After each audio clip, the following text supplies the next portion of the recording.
창세기 33장입니다.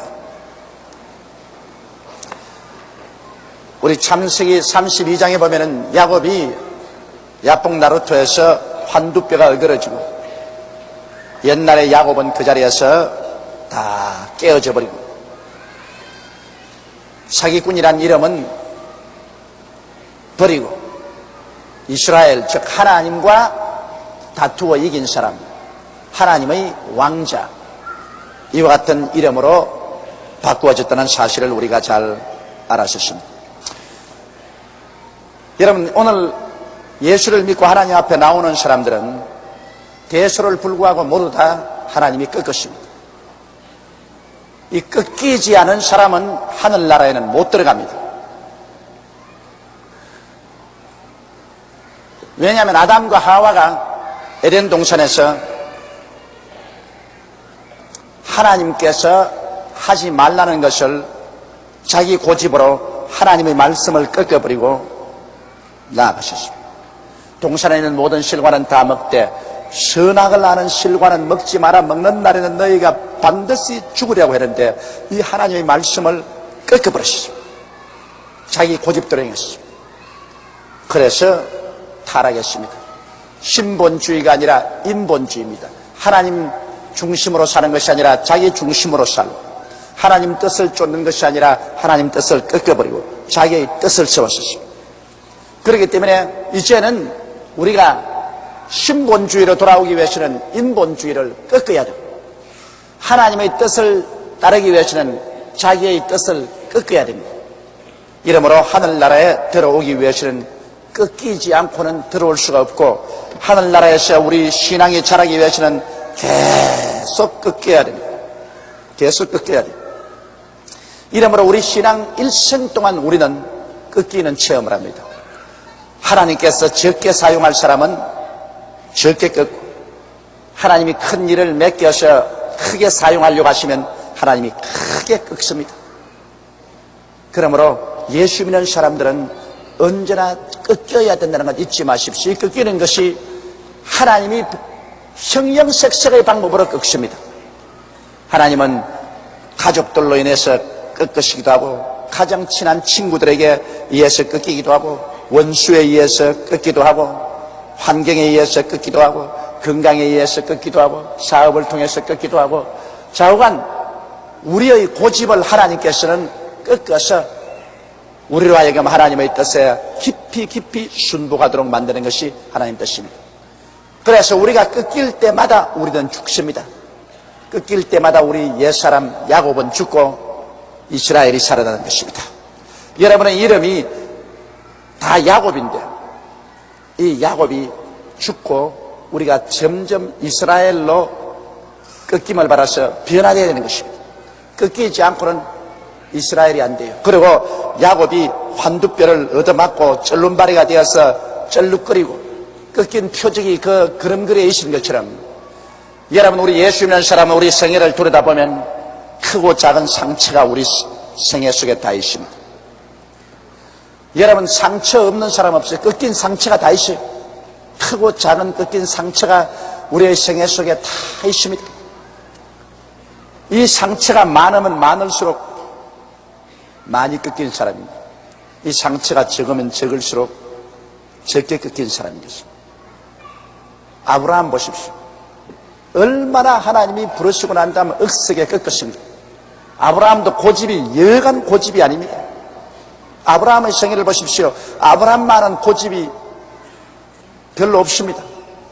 하나님이 아내만 데리고서 가나안 땅을 오락했는데 자기 고집을 부리고 모든 하나님에서 얻은 재산 다 가지고 종들 다 데리고 조카 데리고서 유유히 옵니다. 자기 고집대로 하는 거예요. 하나님은 아내의 손만 잡고 오라는데 무슨 소리 하십니까? 난 내 원하는 대로 해야 되겠어요. 자기 고집대로 하는 것입니다. 그러니 안 꺾을 수 있네요. 가나안에 들어와서 크게 흉년이 들어서 아브라함이 거기에서 자기 고집이 팍 꺾였죠. 재산 다 날리고 종들 다 도망치고 짐승 다 죽고 빈손 들고, 그러고도 마지막 고집을 부려서 애굽으로 살려가지고 내려갔다가 거기에 자기 아내까지 뺏기고 얹혀서 살자니 아브라함의 고집이 안 깨질 수가 있나요? 애굽까지 내려가서 아브라함은 팍싹 깨졌습니다. 그러고 난 다음에 가나안 땅으로 돌아왔을 때는 아브라함은 많이 깨어진 사람이 되었었죠.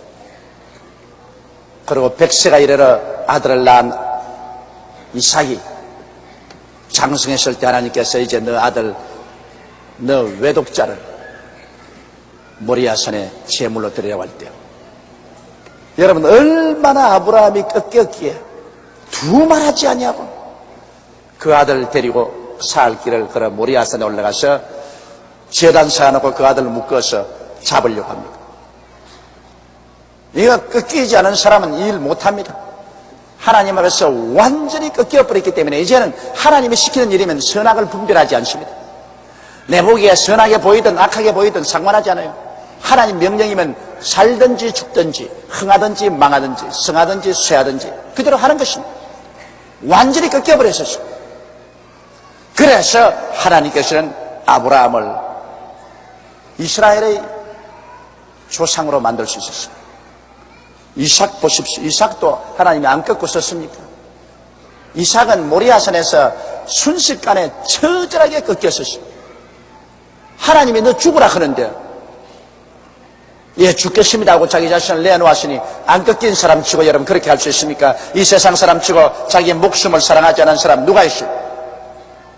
네 목숨 내놓으라면 다 안 내놓으려고 그러는데 아브라함이 달라들어서 자기를 잡아 묶으니 아버지 왜 이러십니까? 하나님이 너를 잡아 제물로 드리라고 한다. 이삭은 두말하지 않고 하나님이 나를 잡아 제물로 드리기를 원하시면 좋습니다. 하나님 날 받으시옵소서. 이삭은 모리아산에서 자기 목숨을 바친 그러한 꺾임을 당하셨습니다. 이것은 아브라함의 성애보다도 더 크게 꺾인 것입니다. 그리고 야곱은 여러분 보시다시피 야복 나루토에서 결국 환두뼈가 어그러지고 자기 고집대로 달아나려던 것이 다 실패하고 이제는 별 수 없이 하나님 순종하고 하나님 도움을 받지 않고는 살 수 없게 되었을 때 그는 완전히 순복했던 것입니다. 그 다음 요셉을 보십시오. 요셉도 하나님께서 그를 사용하려고 작정하셨을 때 17살 난 그를 꺾으신 거 보십시오. 그것도 다른 사람들을 통하는 형들의 손을 통해서 잡혀가 종으로 팔려가서 하나님이 무자비하게 꺾으셨습니다. 그렇게 호사스럽게 살던 요셉이 애굽에 종으로 팔려가서 시위대장 보디바르의 집에서 종살이했어요. 여러분 옛날에 종살이라는 것은 짐승만도 못한 대접을 받습니다. 그건 종살이는 종으로 팔려가면 그 집 재산으로서 있다가 얻어맞아 죽어도 아무도 상관하지 않습니다. 그럴 정도로 짓밟히고 꺾인 데다가 억울한 누명을 덮어쓰고 안 죽을 만큼 얻어맞고 시위대 감옥에까지 밀어넣고 이런 생활을 통해서 요셉은 처절하게 꺾였고 자기 고집은 다 박살이 나고 가루가 되었고 살든지 죽든지 흥하든지 망하든지 성하든지 쇠하든지 하나님 뜻대로만 살겠습니다. 그러자 그 다음 때가 오면 하나님이 그를 들어서 애굽의 국무총리를 만듭니다. 그가 애굽의 높은 자리에 올라앉았어. 나중에 흉년이 들어 형들이 다 애굽에 의지하러 왔을 때 보통 사람 같으면 형들을 잡아가지고서 능지처참할 수 있을 것인데 요셉은 얼마나 마음이 깨어졌던지 그 자기를 종으로 팔은 그 형들을 오히려 애굽으로 불러다가 대접을 하고 그 자손들까지 잘 먹여 살렸어요.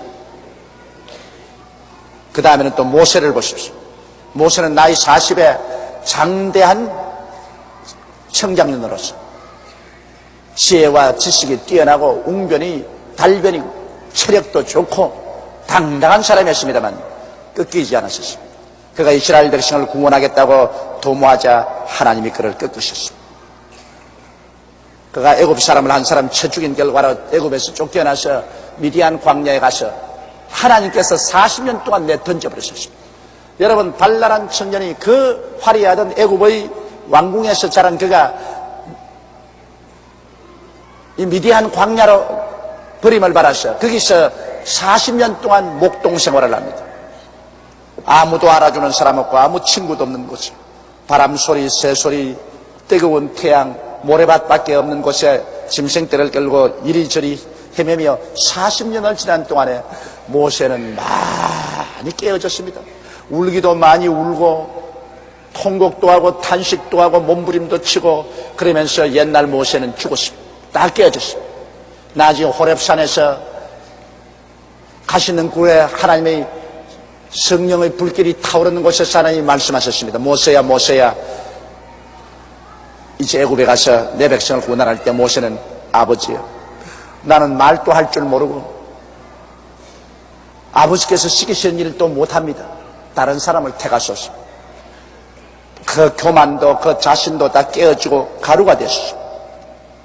40년 동안 하나님이 모세를 쳐서 깨뜨려서 박살을 내서 꺾으시고 난 다음에 모세를 들어서 하나님께서는 이스라엘을 구원하는 일을 하셨습니다. 예수님의 제자들도 보십시오. 12제자가 예수님을 3년여 동안 따라다녔지만은 그 다음 이후 예수님이 십자가에 못 박여 돌아가시고 40일 동안 얼마나 꺾였습니까? 처절하게 꺾였습니다. 그들은 모든 희망 다 잃어버리고 온 사방에서 다 죽이려고 절망적인 상황에서 숨어 다니면서 40일 동안 예수님의 제자들은 철저히 꺾여버리고 말았습니다. 아주 절망적인 생활 속에서 지냈었습니다. 그러고 난 다음에 주님이 모세 제자들을 들어서 사용하셨습니다. 바울 같은 사람은 예수님 살아생전에 선택함을 받지 않고 훗날에 부름을 받았지만은 바울은 고집이 센 사람입니다. 이욕이 많고 고집이 센 사람인데 하나님이 바울을 쓰기 위해서는 하나님께서는 육신의 가시, 곧 사탄의 사자를 보냈다 했습니다. 보통 것이 아니라 막 사탄의 사자를 바울에게 임명을 했습니다. 여러분, 사탄이 바울을 따라다니면서 얼마나 바울을 때렸겠습니까? 바울은 사탄이 따라오면서 밤낮으로 사람들을 이렇게 충동해서 그냥 바울을 때리게 하고 감옥에 들어가게 하고 환난을 당하게 하고 고통을 당하게 하셨습니다. 바울은 사탄의 사자가 육신의 가시처럼 따라다녔습니다. 그러므로 바울은 깨어졌습니다. 그는 꺾이고 또 꺾이고 꺾이고 또 꺾였습니다. 그렇기 때문에 하나님이 사용하는 가장 위대한 그릇이 되었습니다. 오늘날 신약 성경의 거의 태반 이상을 바울의 손으로서 적었는데 그것은 하나님이 그만큼 꺾었기 때문에 하나님께서는 바울을 사용할 수가 있는 것입니다. 이러므로 사랑하는 형제 자매 여러분, 여러분이 예수를 믿고 난 다음 하늘나라에 들어오신 이후 하나님께서는 기회가 있을 때마다 여러분을 꺾으신다는 것을 아시기 바랍니다. 왜 나를 이렇게 하냐? 그렇게 묻지 마십시오. 종종 여러분 생각에는 왜 남편이 나를 이렇게 하나? 아내가 왜 나를 이렇게 하나? 왜 자식들이 이렇게 부모에게 반발하나? 왜 이웃이 나를 이렇게 대하나? 왜 생활이 이렇게 나를 배반하나? 안 믿는 사람들은 그것을 환경을 쫓아서 원망을 하겠지만 우리 믿는 사람들은 그렇게 해석하지 않습니다. 성경은 뭐라고 말합니까? 참새 한 마리도 하나님이 허락하지 아니하시면 땅에 떨어지지 아니한다고 말하셨습니다. 너희 머리털까지 해심받았다고 말했습니다. 제 머리털이 헬라도 별로 숫자가 많지 않으니까 여러분 머리는 헬라면 숫자가 많잖아요. 하나님께서 너희 머리털조차도 다 해심받아야 되십니다.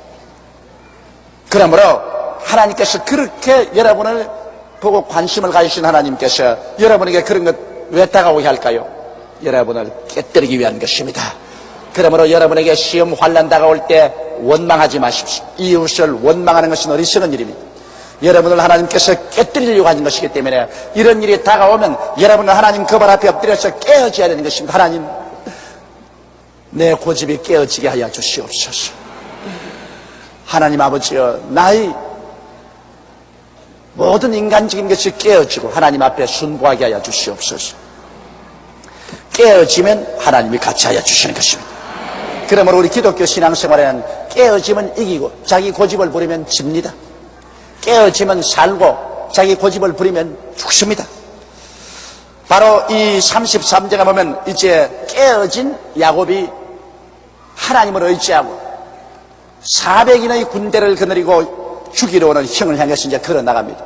이제는 그는 아무것도 없습니다. 쩔눈바리가 돼가지고 쩔뚝쩔뚝하면서 처자를 거느리고 자기의 짐승대를 거느리고 형이 오는 그걸 향해서 걸어갑니다.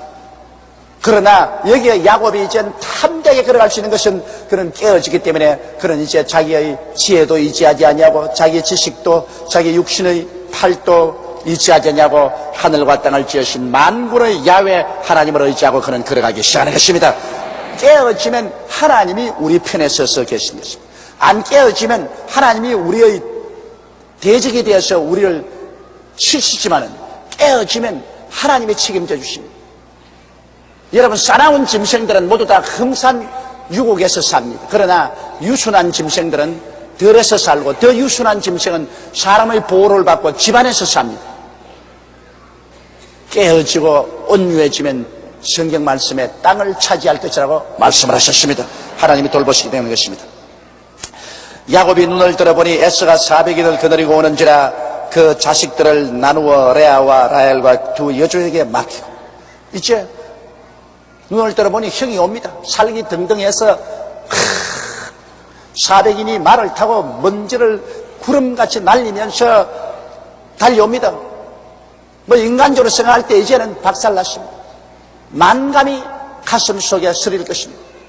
팥죽한 것으로 형의 장자의 명분을 빼앗던 일, 형이 나간 틈에 아버지를 속이고 형의 장자의 명분을 다 축복 빼앗던 것, 그리고 형의 원한을 사고 도망을 치는 것, 그리고 20여 년의 세월이 지났던 일, 뭐 만감이 교차할 것입니다. 그러나 이제 형이 죽이러 오니까 그는 전에는 모든 처자를 다 야복 나루터를 건너게 하고 앞세우고 자기는 강 이쪽 편에 앉아 쪼그라 있던 야곱이 깨어지니까 이제는 처자들을 다 자기 뒤로 세우고 자기가 앞장서서 나갑니다. 죽더라도 내가 대표적으로 먼저 죽겠다. 깨어지기 전에는 처자들이 먼저 죽으면 난 도망치고 살겠다 그랬는데 깨어지고 나니까 처자들은 살릴지라도 나는 필요하면 내가 죽겠다. 그래서 그는 하나님을 의지하고 앞서는 것입니다. 여종과 그 자식들은 앞에 두고 레아와 그 자식들은 다음에 두고 라헬과 요셉은 뒤에 두고 자기는 그들 앞에 서서 나아가되, 다 같은 처자들이지만은 자기가 사랑하는 데 따라서 순서 배열을 세웠어요. 물론 이제 깨어졌으니까 지가 제일 앞에 서서 만일 형이 칼을 들어 치면 자기가 제일 먼저 죽고, 그냥 자기 뒤에 죽을 사람들은 자기 첩들이 낳은 자식과 첩들이 먼저 죽고, 그 다음에 죽을 사람은 레아와 그 자식이 죽고, 마지막 죽을 사람은 자기가 가장 사랑하는 라헬과 그 자식 요셉을 제일 뒤에 두었. 그러니 이 야곱을 따라가던 그 처자들의 마음이 어떻겠습니까? 아버지 이럴 수 있나? 아마 그런 생각이 났을는지도 모르겠습니다만, 나 같으면 이렇게 안 하겠는데, 나 같으면 다 두루뭉술을 함께 합쳐서 데리고 가지 뭘 줄을 세웁니까? 기왕 죽으러 갈 바에야 전부 다 함께 그냥 합쳐서 우리 함께 가자. 그러게 이제 왜 이렇게 나란히 줄을 세우는지 모르겠어요. 그러나 자관 야곱이 지가 그렇게 하고 싶으니까 내가 아무 말도 할 수가 없지. 자기는 그들 앞에서 나아가되 몸을 7번 땅에 굽히며 그 형 에서에게 가까이 가니, 자, 예를 반드시 하지 않습니까? 왜냐하면 성물을 벌써 한 때, 두 때, 세 때를 형에게 보내고, 그 다음에 형이 죽이러 오지만은 비굴하게 하지 않고 아주 예를 갖추어서 그는 형 앞에 나아가면서 땅에 7번 허리를 굽혀 형 앞에 절하면서 나갑니다. 사람이 여러분 친한 데나 친하지 않은 때나 인간은 인간으로서 예를 지켜야 됩니다. 성경의 사랑은 물에 행치 않는다고 말했습니다. 사람이 사람다운 것은 예의 범절이 있기 때문에 사람이지, 사람이 예의 범죄를 저버리면 짐승과 다를 것이 뭡니까? 야곱은 옛날에 집에 있을 때는 아주 예의 범절이 없는 개망난이었지만은 이제 깨어지고 난 다음에는 굉장히 예의 범절이 있는 사람이 되었습니다. 형 앞에 나올 때 몸을 7번 땅에 굽히며 그 형이 에서에게 가까이 하니 그만 에서가 마음에 감동이 되었습니다. 깨어진 야곱에 하나님의 성령이 임하시고 예의 범절하게 돌아오니 그만 죽이려 오던 에서의 마음이 확 달라져 버렸습니다. 사람은 마음이 사람입니다. 마음이 여러분 사람이기 때문에 사람의 마음이 달라지면 그 사람 전체 인기가 달라지는 것입니다. 집에서 떠날 때는 당장 박살을 내겠다고 결심을 하고 온 에서가 하나님의 성령이 감동하고 그 동생이 예의 범절이 단정해서 옵니다. 옛날에 형의 것 다 빼앗으려던 그가 형에게 선물을 한 때, 두 때, 세 때를 보내고 그 다음 형 앞에 오는데 벌써 보니까 7번을 땅에 엎드려서 절하면서 옵니다. 그러면서 쩔룩거리고 오는 거 보니까 그만 형의 마음이 녹아진 것입니다. 오늘날도 여러분 하나님 앞에 깨어져서 하나님 편에 서고 이 세상에서 예의 범절 있게 행동하면 하나님 역사가 일어나서 큰 변화를 갖다 주시는 것입니다. 그래서 형의 마음이 깨어졌어요. 에서가 달려와서 그를 맞아서 안고 목을 어긋맞추고 그와 입 맞추고 피차우니라. 죽이러 온 형이 달라지다니 이게 참 희한하지 않습니까? 이 우리가 하나님 앞에서 깨어져서 하나님이 우리 편이 되면 안 될 일도 되게 되는 것입니다. 여러분 이게 기적 중에 기적입니다. 죽이러 오는 사람도 변화시켜서 친구가 되게 만드는 이게 하나님 기적 아닙니다. 형이 와서 동생을 그냥 얼싸안고 말에서 뛰어내려서 목을 어긋대고 그냥 흐느껴 웁니다. 그래도 20년 동안 서로 헤어진 미운정 고운정이 다들은 형제니까 아마 형이 야 이 자식아 20년 동안 어떻게 소식도 없이 그렇게 지내느냐 이제 오면서 그렇게 웃자다 절름발이가 돼가지고서 갈 때는 승하게 걸어가더니만 올 때는 이렇게 절름발이가 되어서 쩔뚝쩔뚝 절면서 오느냐. 형이 아마 보고서 가련한 생각이 마음속에 생겨나실 것입니다. 그래서 두 형제가 피차 목을 어긋맞추고 그와 입 맞추고 울었었습니다. 에서가 눈을 들어 여인과 자식들을 보니 깜짝 놀랐겠습니다. 왜냐하면 웬 여자가 이렇게 많이 따라오고 자식들이 많이 따라오노. 에서 생각에는 자기 부인 데리고 자식 며칠 데리고 올 줄 알았더니만은 짐승도 한때 두 때로 오는 거 아니지만 여자들도 한때 두 때로 온다. 에서가 눈을 들어 여인과 자식들을 보고 묻되 너와 함께한 이들은 누구냐? 하도 많기 때문에 이 다들 자기 아내일까 싶어가지고서 형이 물은 것입니다. 너와 함께한 이들은 누구냐? 야곱이 가로되 하나님이 주의 종에게 은혜로 주신 자식이니이다. 하나님께서 주셨다. 하나님께 주셨으니까 사람으로 할 말이 없죠. 한 사람 주나 두 사람 주나 세 사람 주나 네 사람 주나 하나님이 주셨어요. 나는 종종 그런 질문을 많이 했습니다. 하나님 왜 야곱에게 이렇게 아내를 너희나 주고 자식을 12명이나 주었습니까? 아무리 물어도 대답이 없어요. 그래서 해석을 지금까지 할 수가 없습니다. 그러나 여하간 그 내 아내에서 12명의 자식을 낳았는데 그 12명이 오늘날 이스라엘 하나님의 선민의 조상이 되었다. 그래서 내 생각에는 한 사람의 몸에서 12명을 낳으려고 하면은 얼마나 큰 어려움이 있겠습니까? 그러므로 하나님께서는 하나님의 선민 이스라엘의 조상 12명의 아들을 낳기 위해서 내 여인의 몸을 빌렸다. 저는 이렇게 생각을 합니다. 그 이상의 해석은 저는 할 수가 없어요. 때 여종들이 그 자식으로 더불어 나와 절하고 제일 먼저 여종들과 그 자식들이 와서 절하고 그 다음엔 레아도 그 자식으로 더불어 나와서 절하고 그 위에 요셉이 라헬로 더불어 나와 절하니 야곱이 가장 사랑하는 라헬과 그 아들 요셉이 나와서 절했습니다. 아주 예의 범절이 이젠 딱 있지 않습니까? 이게 아주 무질서하고 이러지 않잖아요. 같은 형제끼리인데도 불구하고 선후에 있는 형도 아니고 상둥이 한날 한시에 난 형인데도 불구하고 그 형 앞에 동생이 이렇게 아주 예의 범절을 지킵니다.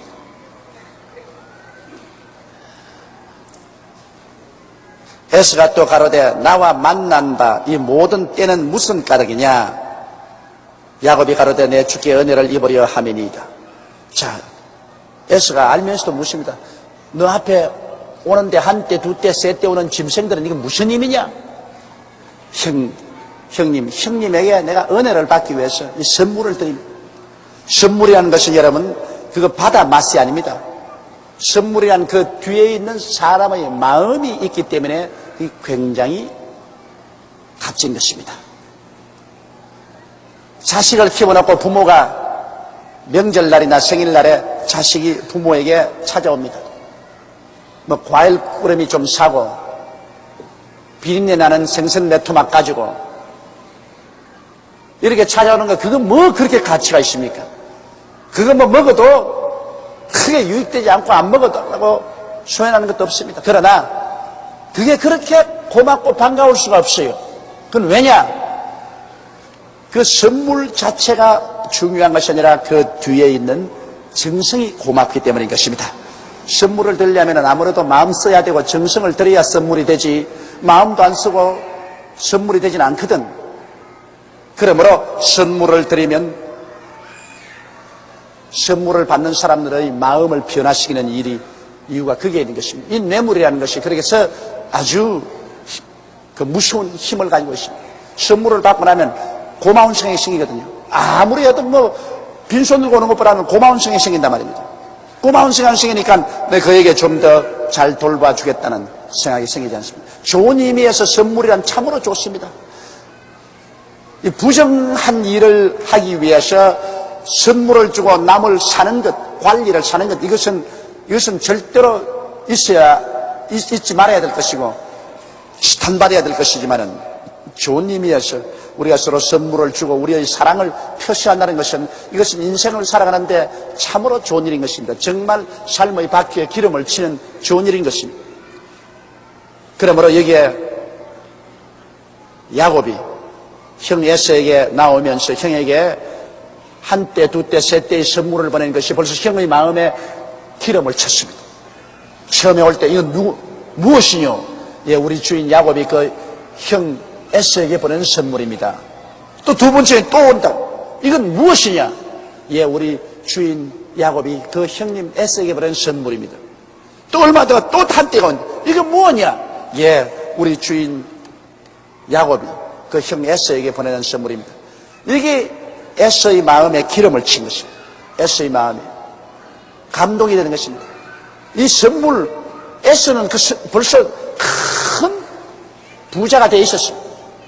많은 양떼들을 가지고 있었습니다. 소떼도 있고.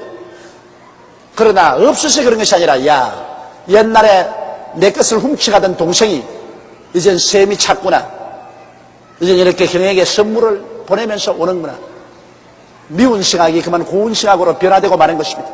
두고 보자 싶다가도 그만 마음이 싹 녹아져 버리고 마는 것입니다. 그 선물은 그래요.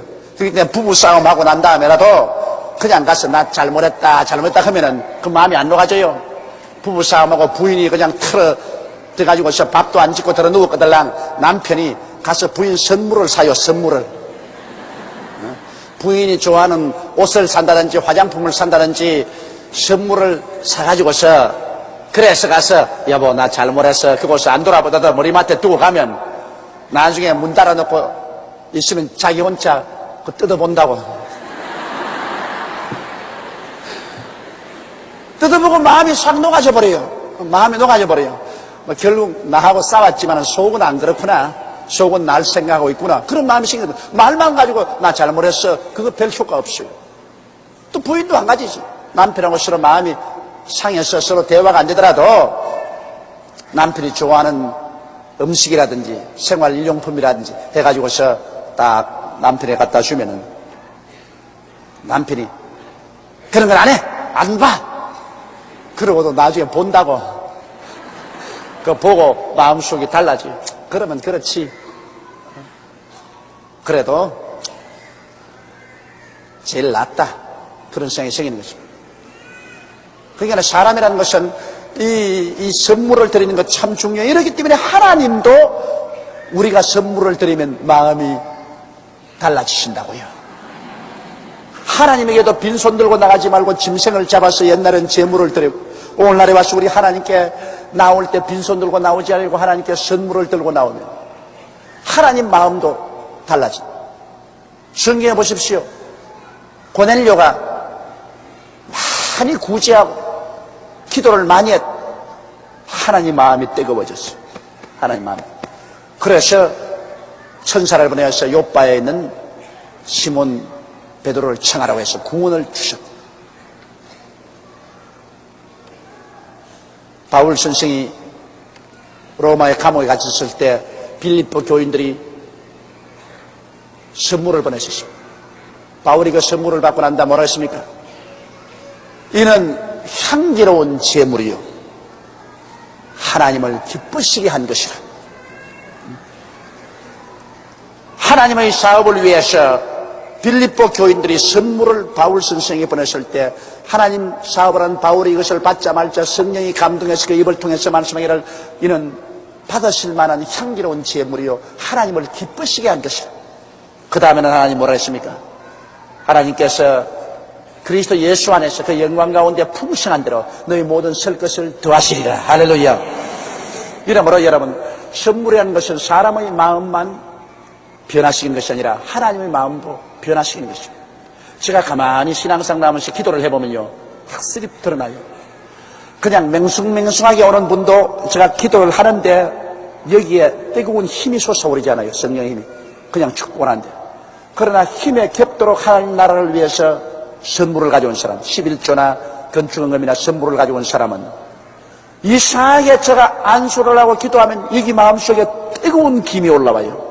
그럼 내가 만들 수가 없어요. 똑같은 조용기인데 내가 기도를 하는데 빈손 들고 와서 기도받는 사람하고 하나님께 선물을 가지고 내놓고 기도하는 사람하고 기도할 때 이 속에서 넘쳐오르는 성령의 역사가 막 확실히 다릅니다. 막 마음에 뜨거운 그 기운이 올라와요. 그리고 믿음이 확신이 와요. 확신이. 오늘 또 제가 어떤 우리 성도가 이 추석 때 장사를 해가지고서 그래서 벌은 돈을 교회를 건축하는데 드려야 되겠다고 700만 원을 가지고 왔어요. 그럼 추석 때 버은 거 다 가져왔어요. 추석 때 버은 거 다 가지고 우리 구역장 한 분이 보니까 별로 뭐 구역장님 잘 살지도 않고 굉장히 고생을 하면서 사업을 하는 분이에요. 그래 그걸 내가 받아가지고서 그 구역장 안수를 하는데 이 뱃속에서부터 하나님의 그 기뻐하시는 것, 그 하나님 성령께서 그냥 이 내 딸아 너 참 나를 진짜 사랑하는구나 이런 그 느낌이 그냥 내 마음속에 확 올라와요. 너 정말 날 사랑하는구나. 추석 동안에 그렇게 밤잠을 자지 않고 일을 해가지고서 벌은 돈을 나의 성전 지은 데 가져오니까 너 정말 날 사랑하는구나. 이러한 그 하나님의 느낌이 내 마음속에 확 차올라오는데 그냥 기도가 얼마나 쏟아지는지 몰라요. 축복이 그냥 입에서 쏟아져 나오는데 그게 뭐 입술에서 나오는 축복이 아니라 속에서부터 쏟아져 나와요. 막 믿음으로 축복이 나가더라고요. 그래서 제가 32년 동안 목회를 해보고 내가 확실히 아는 것은 하나님께도 하나님을 기쁘시게 하고 난 다음에 하나님께 축복을 구해야 된다. 이삭도 그러지 않습니까? 아들 에서에게 너 짐승을 사냥해서 별미를 만들어서 내게 가져오라. 내가 마음껏 먹고 즐거워하는 가운데서 너에게 축복을 해주겠다 그랬습니다. 하나님께도 별미를 드리고 여러분 우리가 기도를 하는 것이 좋습니다. 이래서 야곱은 형님에게 은혜를 입기 위해서 선물을 드렸고 그 결과로 은혜를 입었습니다. 그 형님이 그 선물을 받고 난 다음 그 원한이 사라지고 동생을 죽이겠다는 마음이 달라지신 것입니다. 이런 것들을 다 하나님께서 사용하신 것입니다. 에스가 가로되 내 동생아, 자 죽이러 온 형이 이제는 얼마나 귀하게 동생이 보였던지 내 동생아 그러십니다. 에스가 가로되 내 동생아 내게 있는 것이 족하니 내 소유는 내게 두라. 자 보십시오. 무슨 짐승이 형이 봐라 탐이 나겠습니까? 그러면 동생의 그 아름다운 마음, 형을 생각해주는 그 마음에 감동을 해서 내 동생아 내게 있는 것이 족하다. 나도 굉장히 많다. 그러므로 내 마음 알았으니 내 소유는 내게 두라. 그냥 가지고 가거라. 이 형이 그 동생의 마음에 크게 감동을 입었다는 것을 알 수가 있는 것입니다. 하나님도 성경이 그렇게 말하지 않습니까? 주라. 그래야만 돌려줄 것이니 곧 후이되어 눌러 흔들어 넘치게 해서 안겨주리라. 오히려 받은 것보다 더 많이 돌려주겠다. 그럼 하나님 뭘 원하십니까? 하나님은 그 마음만 향기롭게 받아 주실 것입니다. 하나님은 우리가 하나님께 드리는 것, 그 향기를 하나님 그 마음을 받아 흠양하시고 난다. 그 다음에 하나님은 더 돌려줄 수. 형님도 여기에 야곱의 그 아름다운 마음씨에 감동을 해서 이제는 너 마음을 알았으니 소유는 네가 가져가거라. 야곱이 가로되 그렇지 아니하니이다. 형님께 은혜를 얻어싸우면 청컨대 내 손에서 이 예물을 받으소서. 내가 형님의 얼굴을 배운 즉 하나님의 얼굴을 본 것 같사오며 형님도 나를 기뻐하심이니이다. 이 얼마나 형제간의 아름다운 관계입니까? 20년 동안 서로 원한을 칼을 갈고 있던 형제들이 만나서 하나님이 이렇게 아름답게 화목을 시켜주는 장면 보십시오. 그 화목을 시키는 장면이 바로 선물이 그 가운데 끼었다는 것을 잊지 마십시오. 하나님이 물론 그 가운데서 적극적으로 역사를 했지만은 하나님이 역사할 때 필요한 오병이어가 여기 있었습니다. 그 하나님이 20년 동안 원수된 형제를 화목케 하는 오병이어가 바로 야곱의 예의 범절이 바른 행동, 형한테 나올 때 예의 범절이 바른 행동과 형에 드린 선물인 것입니다. 이 선물이 바로 형과 아우의 원한을 다 씻어버리고 그 자리에서 이렇게 사랑하는 대화를 이루게 합니다. 형은 자 알았다. 소유는 다 가져가라. 동생은 아니올시다. 형님이 받으시옵소서. 내가 형님을 보니까 하나님 얼굴 본 것 같습니다. 그리고 형님도 나를 이렇게 기뻐해 주시니 내가 얼마나 안심이 되고 좋은지 모르겠습니다. 이 말을 볼 때 에스가 동생을 죽이러 왔다가 동생을 만나서 굉장히 기뻐했습니다. 왜? 동생이 변화되어 오기 때문에. 동생이 깨어지고 변화되어서 이제 형님을 형님으로 인정을 하고 형님을 형님으로 대접하면서 예의 범절이 바르게 이렇게 선물을 가지고 나오는 걸 보고 형이 굉장히 기뻐했습니다. 피는 물보다 진하지 않습니까? 굉장히 형이 기뻐했었습니다. 하나님이 내게 은혜를 베푸셨고 나의 소유도 족하오니 청컨대 내가 형님께 드리는 예물을 받으소서 하고 그에게 강권함에 받으니라. 형이 안 받으려는 것을 동생이 그냥 강권했었습니다. 그 형님이 그 선물을 받았었습니다. 그리고 20년의 원한이 눈 녹듯이 녹아져버리고 마른 것입니다. 에스가 가로되 우리가 떠나가자. 내가 너의 앞잡이가 되리라. 자, 이런 수가 있습니까? 죽이러 온 형님이 400인을 거느리고 이제는 앞잡이가 되겠다. 내가 너를 보호하면서 앞서서 이끌어가겠다. 이게 하나님의 역사인 것입니다. 원수가 오히려 앞잡이가 되어주십니다. 사람으로서 절망이 하나님은 큰 희망으로 변화시켜버리고 마는 것입니다. 사람으로서의 죽음이 하나님의 손으로 큰 생명의 원천이 되어버리고 말한 것입니다. 야곱이 그에게 이르되 내 주도 아시거니와 자식들은 유약하고 내게는 양떼와 소가 새끼를 데려 싸운즉 하루만 과히 몰면 모든 떼가 죽으리니 청컨대 내 주는 종보다 앞서 가소서. 나는 앞에 가는 짐승과 자식의 행보대로 천천히 인도하여 세일로 가서 내 주께 나아가리이다. 물론 이 야곱이 자기가 여인들을 데리고 또 어린 자식들 데리고 짐승들도 새끼가 있으니 빨리 몰 수 없겠지만은 그러나 이런 형님을 모시고 가려니 마음이 별로 편하지 않지 않아요? 그러니까 자기 혼자 가는 게 훨씬 편하거든. 형님도 지금 화목을 하기는 했지만은 그러나 상당히 버거운 것이 형님이. 그러므로 형님 먼저 가십시오. 난 뒤에 천천히 이 짐승을 몰고서 가서 나중에 형님 앞에 나가서 인사하러 가겠습니다. 그렇게 말합니다. 에스가 가로되 내가 내 종자 수인을 내게 머물리라. 그러면 내가 데려온 이 군인들 중에 종자 몇을 머물러서 너희를 보호하고 지키게 하리라고 형이 말합니다. 야곱이 가로되 어찌하여 그리하리까? 나로 내 주께 은혜를 얻게 하소서. 그러니까 한 말이, 이 말이 뭐냐면 형님 내가 부담이 됩니다. 형님 같이 내가 모시고 가는 것도 내 마음에 부담이 되고 형님이 종자 몇 사람을 여기 두어주는 것도 내 마음에 부담이 되니까 형님 그러지 마시고 내게 은혜를 베풀어 주어서 그저 내 편안하게 내 식으로 가게 하여 주시옵소서, 그 말인 것입니다. 여러분, 인생을 사는데 부담이 되면 안 돼요. 우리 같이 사람이 지내도요, 서로 만나서 부담이 안 되는 사람이 있고 서로 만나서 굉장히 부담이 되는 사람이 있어요. 그렇죠? 아예 부담이 되는 사람이 있으면 정말 좋지가 않습니다. 다 같은 사람인데 어떠한 사람은 왔어도 마음이 편안하고 만만하고 부담이 안 돼요. 그러나 어떠한 사람은 마음에 크게 부담이 돼요. 남의 마음에 잘 핥히고 비난 잘하고 남에게 고통을 갖다주는 이러한 부담된 사람이 되지 말아야 돼요. 인생을 살면서 사람들에게 다 환영을 받고 즐거움이 돼야지 부담이 돼서 안 돼요. 여러분, 한 가정에도 그러므로 부부간에 같이 살아도 아주 부담이 된 남편이 있고 부담이 된 아내가 있습니다. 그러면 그 가정 좋지 않아요. 남편이 부담이 돼가지고서 남편이 집에 없는 것이 더 좋고 집에 들어오면 그냥 슬슬 기고 괴로운 부담이 된 남편이, 또 아내도 그래요. 하도 바가지를 긁기 때문에 부담이 돼가지고서 아예 그냥 떠나 있는 것이 좋고 곁에 있으면 그냥 소름 끼치고 겁이 나는 그런 아내도 있어요. 그 상호간 부담이 되면 안 돼요. 서로 만만해야 돼요. 서로 마음이 편해야 돼요.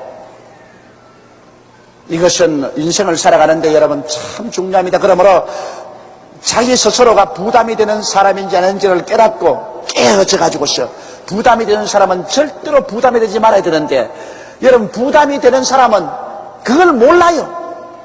무엇이 지가 잘났다고 생각을 해요. 지가 잘했고 지가 잘났고 무엇인지 지가 옳다고 생각합니다. 그러기 때문에 아무리 해도 안 깨어져요. 내가 교회 목회 생활하면서 그런 사람 보고 깨어지시오 깨어지시오 말해도 내가 뭘 잘못했어, 내가 뭘 나빠요. 지가 나쁘지, 자기가 나쁘지. 안 깨어져요. 그러니까 깊이 인물이 되어버리고 자꾸 사람들이 멀리 있으려고 그래요. 하나님 앞에도 깨어져야 되고 사람 앞에서도 깨어져 버려야 되는 것입니다. 깨어지는 것보다 더 좋은 게 없습니다. 절대로 부담이 되어서는 안 됩니다. 그런데 여기에 형 에서에게 화목은 했지만은 형은 야곱에게 부담이 됩니다. 부담이 되기 때문에 형이 같이 가자는데도 같이 안 하겠다랍니다. 서로 부담이 안 되는 형제 같으면 형이 떠달라고 해도 형님, 여기까지 왔는데 나하고 같이 갑시다. 형님, 나하고 같이 가요. 20년 동안 떨어져 있으니 이야기거리도 얼마나 많겠소. 그러니 여기 천막 쳐놓고 우리 밤에는 밤을 새워가면서 형님 우리 이야기도 좀 하고요, 그 정을 나누고 갑시다. 형이 바빠서 안 돼. 그러면 형님 뭘 바빠요, 좀 같이 가요. 그렇게 할 것이 아닙니까? 또 형이 그렇지 않으면 자기 군대를 거느리고 가더라도 형님 내 이 들판에 내 처자들 데리고 같이 가는데 여기 좀 몇 사람 좀 남겨줘서 날 좀 지키게 해줘요 형님, 이렇게 합니까? 그 부담이 안 되면은 아주 그렇게 솔직히 대화를 할 수 있을 것인데, 야곱은 형님이 부담이 돼. 형님이 겁이 나. 그래, 겁이 나니까 될 수 있으면 곁에 안 가려고 해요. 될 수 있으면 곁에 안 가고 아주 화목은 했지만은 멀리 있고 싶다. 그러한 심정인 것을 여기에 알 수 있는 것입니다. 이날에 에서는 세일로 회정하고 야곱은 숫곳에 이르러 자기를 위하여 집을 짓고 짐승을 위하여 우리간을 지은 고로 그 땅이 이름을 숫곳이라 부르더라. 숫곳 즉 막대라는 것입니다. 여기 집을 지었다는 것은 그때 집이란 우리 오늘날처럼 여러분 이런 집이 아니라 가죽으로 천막을 치는 것이 집입니다. 몇 시간 만에 짓고 몇 시간 만에 뜯어가는 그러한 캐러반의 집이기 때문에 우리가 생각하는 이런 집이 아닙니다. 무슨 그곳에 집을 지었으면 그 집에서 몇 년간 살아야 될 것 아닙니까? 그런 집이 아니고 캐러반의 집입니다. 그저 말뚝 몇 개 치고 그리고 가죽으로 덮으면 집이 되는 거예요.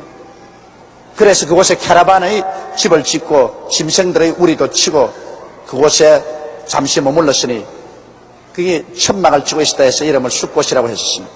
야곱이 바담 아람에서부터 편안히 가나안 땅 세겜 성에 이르러 성 앞에 그 장막을 치고, 그니 하나님께서 바담 아람에서 너희 아버지 집으로 돌아가라고 했는데 하나님 명령이라고 해서 돌아오면 모든 것이 편안할 줄 알아도 그렇지 않습니다. 그가 바담 아람을 떠나서 아버지 집으로 돌아오는 과정에서 여러분 여러 가지 어려움이 많았습니다. 외아저씨가 죽이러 와서 외아저씨하고 일대 성강이 벌어진 일도 있지요. 야뽕 나루터에서 환도뼈가 어그러지고 절름발이가 되는 경험도 있지요. 그리고 형이 400인의 군대를 가지고 죽이러 옴으로 말미암아 그에 당한 마음의 고통과 수많은 괴로움도 있었지요. 그러나 끝장이 좋더라. 하나님을 따라가는 것은 그 과정에는 여러 가지 어려운 일이 많더라도 하나님과 같이 하시는 사람은 끝장이 좋아지는 것입니다. 그걸 알아야 돼요. 왜 하나님이 나와 같이 계시는데 내가 이 모양이냐? 그렇게 질문하면 안 돼요. 하나님이 같이 계셔도 여러분이 가는 길에는 여러 가지 시험과 환난과 장애물이 다가와요. 그러나 내가 가는 이 길이 하나님이 나를 이끄는 길이라고 알고서 가면은 끝장이 좋습니다. 끝이 좋아야 좋은 것이지, 과정이 아무리 좋더라도 끝이 좋지 않으면 소용이 없어. 대학 입시를 하는 학생이 대학 입시 준비하는 동안에 아무리 편안하게 준비해도 끝에 가서 떨어지면 무슨 소용이 있어요? 준비하는 과정에 여러 가지 시험도 따가고 환난도 따가거나 시험에 합격하면 좋아요. 난 내가 잊지 못하는 것이, 내가 고등학교 시험을 칠 때 우리 집이 그때는 어렵게 살았었습니다. 아버지 어머니도 새벽같이 장사하고 누님이 이 석탄 타다가 남은 그 코크스를 떼가지고서 내가 이제 학교 시험 치러 간다고 부엌에서 밥을 했는데 막 여기가 다 새카맣게 수염 다른 것처럼 그 코크스를 이걸 해가지고서 얼굴 막 머리도 다 흐트러지고 그때 옷도 막 희한하게 입고, 그런데 이제 내가 이제 뭐 방이 뭐 냉돌이고 춥죠, 겨울인데. 이런 봄에 이제 시험 치러 간대. 그러니까 밥을 주는데 내 밑에 있는 여동생도 이제 학교 간다고 이제 밥을 먹으러 가는데 반찬 때문에 싸움이 났어. 반찬에 내가 봤자 뭐 몇 가지 있나? 신김치에다가 그날 나 학교 시험 치러 간다고 우리 누님이 나에게 무슨 꽁치 대가리 한 마리 준 것 같아. 내 생각에는 이런 거 하나 시험 잘 치래 그러면서 주는데, 그걸 우리 여동생이 날람 집어먹어버리잖아. 그래서 내가 이놈의 기집애 오늘 내가 시험 치러 가려고 하는데 그래 지가 먼저 먹어. 그러니까 숟갈 땅을 띄우는 막 나보고 뺨따기를 후려가리고 그때 우리 여동생이 지금은 아주 천사 같지만 그때 아주 성격이 대단했어요. 그래 막 뺨따기를 막 후리 때리면 자, 이 시험 치러 가는 아침에 막 뺨을 맞고 나니까 말이지, 이것만 다 텄다. 오늘 재수가 없어서 오늘 시험에 떨어졌다 틀림없이.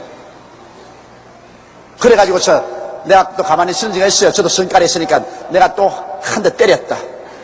그러니까 뛰어나가려면 대문 빗장을 딱 걸어놓고 오늘 너 시험 치러 가는가 봐라. 나하고 죽자 그럽니다. 예수를 믿는 집안 같으면 사탄은 시험이 들었다게 그러는데 그때 사탄도 뭔도 모르고 그래가 막 달라드는데 이거 뭐 어찌할 도리가 없어요. 너 죽고 너 육적 하는데 뭐 어떻게 합니까? 그래서 우리 누님이 가운데에서 뜯어 말리고, 그래 나는 도망을 치다시피 집을 나와가지고서 시험 치러 가면서 이제 내 신세 고쳤다. 오늘 이게 징조가 나쁘다. 그랬는데 학교 가서 시험을 치고 난 다음에 발표가 우등으로 걸렸어요. 우등으로. 아주 성적이 좋게 우등으로 걸려가지고서 장학금도 받고 그랬는데요. 그러므로 과정은 뺨을 얻어맞고 그렇게 했지만은 결과가 좋으니까 다 좋더라. 그래 요사이 보면 오히려 그때 그런 일이 있은 것이 더 기념이 돼요. 안 그랬으면 다 잊어버렸을 것인데 우리 동생에게 뺨 맞고 시험 치라는 것은 내가 죽을 때까지 잊어버릴 수가 없어. 과정이 어떻게 되었든지 결과가 좋으면 끝까지 좋은 거예요. 그러나 아무리 내가 그날 우리 아버지 어머님께 축복을 받고 뜨뜻한 밥을 먹고 아주 뜨뜻한 옷을 입히고 환영을 하고 갔더라도 낙제를 묵었으면 그 무슨 소용이 있어요? 여러분, 예수 믿는 생활하는 것이 반드시 우리 걸어가는 과정이 언제나 장미꽃 향이 만발한 들을 지나간다고 생각할 수는 없습니다. 우리는 예수 믿고 지나가는 과정에 염려도 있고 근심도 있고 속상한 일도 있고 시험도 당하고 고통도 당하지만은, 그러나 하나님을 사랑하는 자 곧 그 뜻대로 부르심을 입은 자들에게는 모든 일이 합력하여 선을 이루나니라. 끝장이 좋다고, 끝장이 좋아요. 그러므로 예수 믿는 생활이 아름답고 좋은 이유가 거기에 있는 것입니다. 저녁에는 울음이 깃들일지라도 아침에는 웃음이 다가오리로다. 울며 나가 씨를 뿌리는 자는 웃음으로 단을 앓고 돌아오리다. 그냥 하나님의 일이라는 것은 언제나 끝장이 좋다. 끝이 좋다. 이 세상에서 고통스럽게 살았을지라도 죽고 난 다음에 우리는 저 부활을 하여 저 아름다운 천국에 들어간다. 이 세상 사람은 이 세상의 부귀영화 공명을 다 가지고 살았을지라도 죽고 나면 영원한 지옥으로 떨어지고 불과 여왕으로 타는 못에 곤두박질한다. 끝이 나쁜 것이 세상 삶인 것입니다. 그러나 끝이 좋은 것이 예수 믿는 삶인 것입니다. 할렐루야. 그래서 야곱도 끝이 좋습니다. 그가 과정에는 여러 가지 시험과 환난을 많이 당했으나 끝이 아주 아름답게 편안히 결국에는 가나안 땅 세겜성에 이르러 성 앞에 장막을 치고 그 장막 친 밭을 세겜의 아비 하몰의 아들들의 손에서 은 100개로 사고 거기에 상당히 오래 살려고 세겜성 앞 밭을 돈 주고 샀습니다. 그리고 거기 단을 쌓고 그 이름을 엘로헤이스라엘이라고 하였더라. 이것은 하나님 이스라엘의 하나님이라고. 여기에 단을 쌓았다는 것은 교회를 세웠다 그 말과 한 가지인 것입니다. 그 밭을 사고 난 다음 그곳에 천막을 치고 그곳에 하나님을 섬기는 단을 쌓았다. 단 앞에서 하나님께 예물을 드리니까 그곳에서 하나님의 이름을 그가 불렀던 것입니다. 오늘 여기에서 우리가 배워야 될 특별한 교훈은 우리는 하나님 앞에 깨어져야 되겠다는 것입니다. 깨어지고 그리고 우리의 삶이 우리 친한 사람 앞에나 남 앞에나 예의 범죄를 저버리지 말아야 되고 그리고 우리가 기회가 있는 대로 힘이 미치는 대로 서로 우리의 사랑을 표시하는 선물을 주고받으면서 인생을 살자는 것입니다. 서로 정성을 기울여 선물을 주고받으면서 인생을 살자. 그러면 우리 인생은 더 값지고 보람차게 된다는 것입니다.